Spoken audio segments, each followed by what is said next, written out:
The United States has been piling up government debt, and paying the interest is now a huge expense, with things likely to get worse.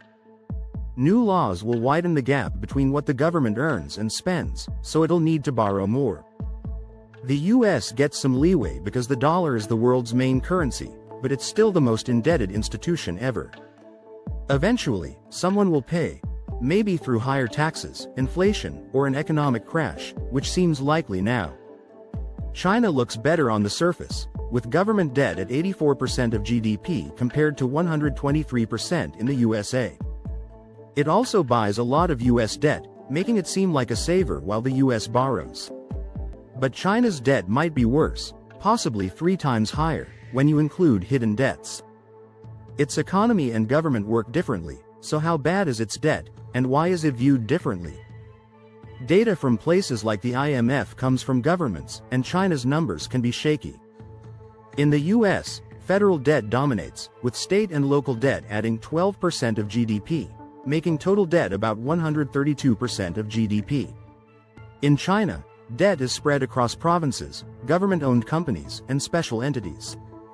Provincial debt alone was $12.6 trillion in 2023, or 76% of GDP, and total government debt hits 160% of GDP, higher than the US. China's state-owned companies, like the massive China State Construction and Engineering Corporation, borrow heavily to build what the government wants, from airports to projects abroad.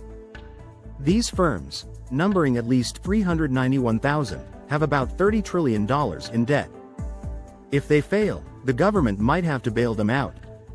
Total debt, including these firms, exceeds 300% of GDP, and if China's GDP is smaller than reported, it could be as high as 450%. Despite this, China's debt rating is A+, lower than the US's A+, so it should pay higher interest.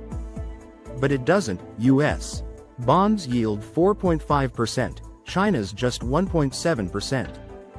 Why? China's strict rules trap money inside the country, and its stock market, up less than 100% since 2000, is risky due to government control. Real estate is the main investment, with homes in Beijing costing 35 times average income, fueling household debt and a potential crisis. This focus on real estate causes deflation, with consumer prices flat for 25 years because people save to buy homes. China produces a lot but buys little, slowing the economy.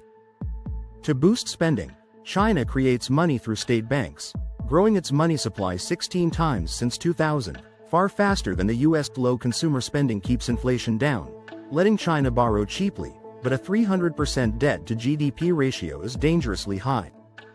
China has advantages, though.